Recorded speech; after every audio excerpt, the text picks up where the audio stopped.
During World War II in the Pacific Theater, a Japanese warship transporting prisoners of war suddenly came under attack. Flames erupted, and thick smoke blanketed the sea. The ship quickly sank beneath the waves. Among those on board, 2 prisoners found themselves stranded on a deserted island. As the sun rose again, Saito slowly opened his eyes, still groggy and disoriented. He realized his ankle was shackled to an iron chain, the other end secured to an American soldier lying nearby.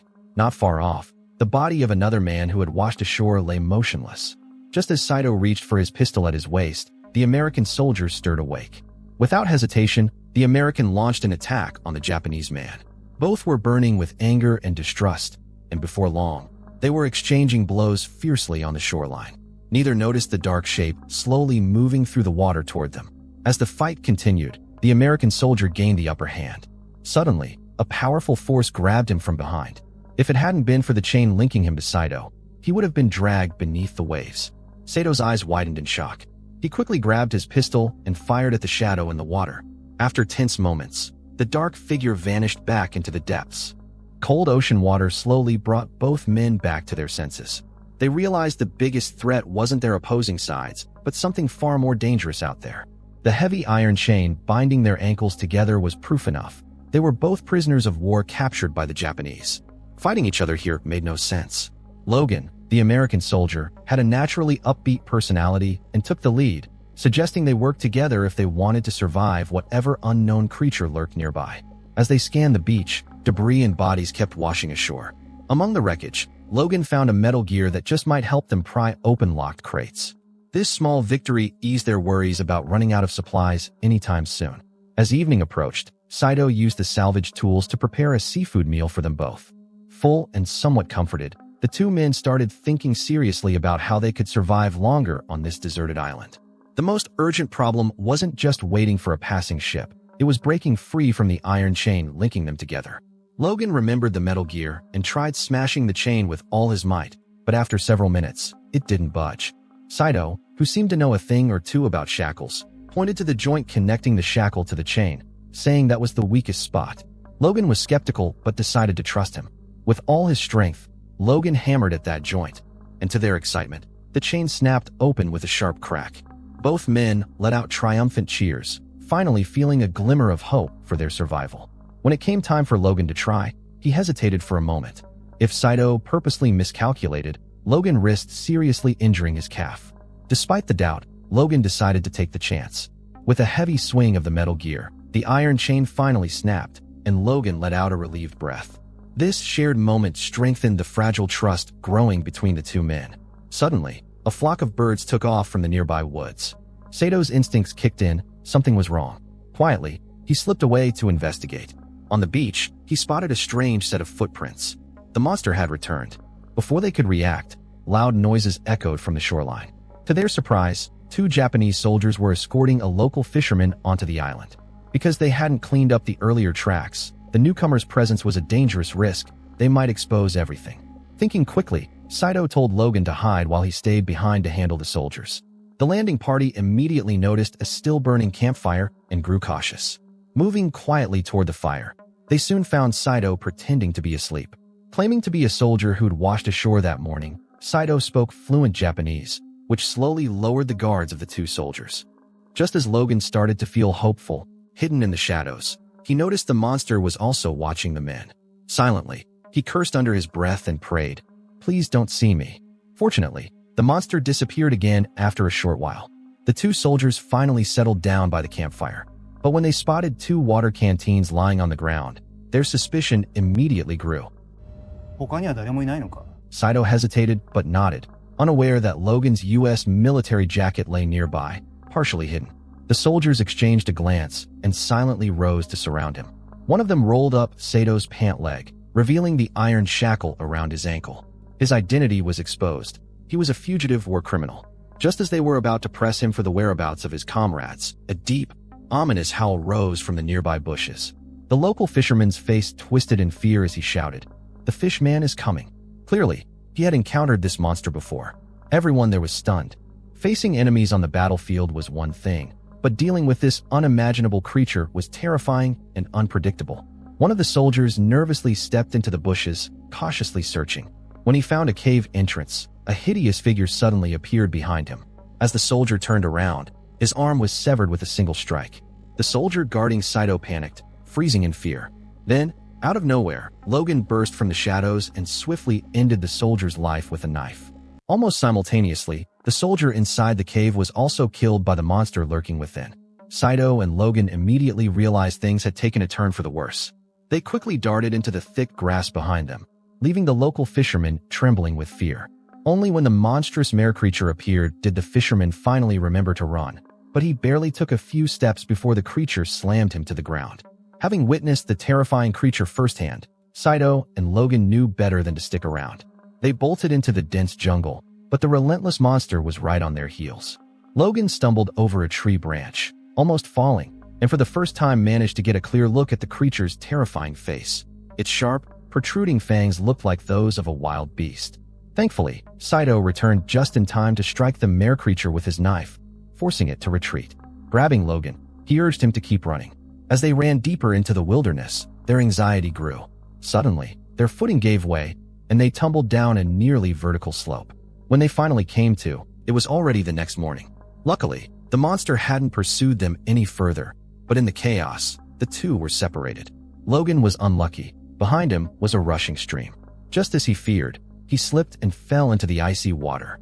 After swallowing several mouthfuls of the freezing current, Logan was carried downstream. He looked back nervously and caught sight of the monstrous mare creature roaring from the cliff's edge above. Though Logan really didn't want to, he knew he had no choice but to retrace his steps. Only by making it back to that same beach could he hope to escape the island. Battling against the current as he climbed upstream, his strength began to fade fast, so he decided to lie down and catch his breath. But out of nowhere, a crocodile appeared beside him. Logan nearly lost it. He froze on the spot, too scared to move. Luckily, the croc wasn't interested and let out a few low growls before slipping quietly back into the river. Not daring to stay any longer, Logan pushed on along the mountain trail. Then, that familiar whining sound came again. Peeking cautiously around a bend, he spotted the mare creature at the riverbank, tending to a wound, probably from the slash Saito had landed earlier. Suddenly, a crocodile lunged and dragged the creature into the water. For a moment, Logan's heart soared with hope. But then, the mare creature resurfaced and ripped the crocodile in two. It was clear the creature was far deadlier in the water than on land. With no time to waste, Logan kept moving forward along the mountain path. Meanwhile, Saito was a bit luckier. Not far off, he found a discarded samurai sword. Even while moving through the water, he stayed on high alert for that terrifying mare creature. Up ahead, a river blocked by huge boulders forced him to take the mountain trail instead. But as soon as he entered the woods, he spotted a body hanging from a tree. Trying to identify who it was, Saito accidentally fell into a pit, and inside lay the rotting corpse of a mare creature. Forcing himself to stay calm, he climbed out and realized the body probably belonged to a pilot. The pilot had apparently parachuted and got caught in the tree, only to run into the mare creature. He shot it with his pistol, but was mortally wounded himself. Saito took the pilot's pistol, still loaded with a few bullets, and made his way back down the mountain toward the creek. In the distance, he spotted a crashed plane, the same one the dead pilot must have been flying. As night fell, Logan stumbled to the edge of that same pond. His first instinct was to scavenge supplies. Using some scrap metal, he fashioned a crude spear and started searching the wreckage. Besides a flare gun and a lighter, he found an axe. Just as he reached out for it, he noticed a missile hanging under the wing. Suddenly, footsteps echoed behind them.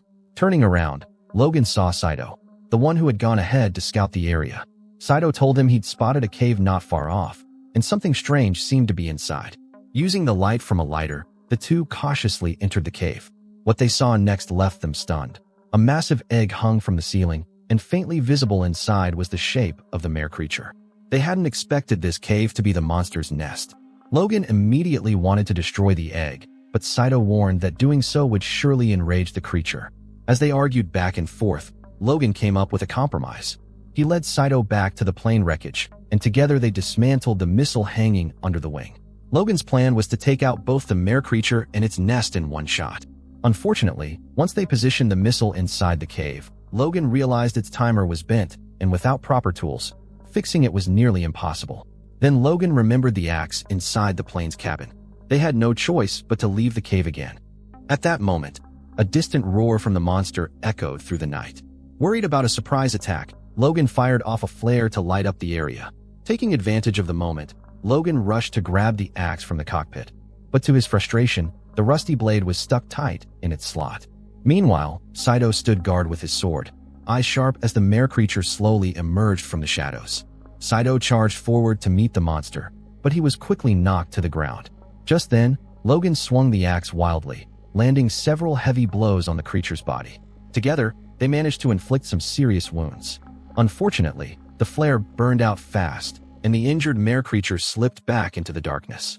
Logan and Saito didn't hesitate. They grabbed the axe and sprinted back into the cave. After some frantic tinkering, they finally repaired the missile's timer. But before they could act, the mare creature suddenly lunged from the shadows and knocked Logan to the ground.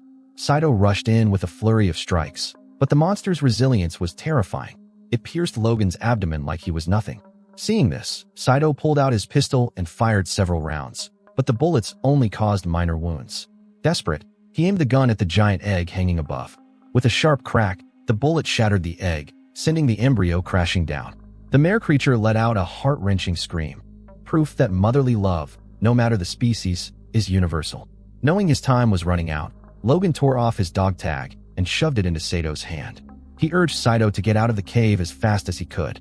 While the mare creature was still mourning its lost offspring, Saito sprinted away, glancing back every few steps. But Logan wasn't done yet.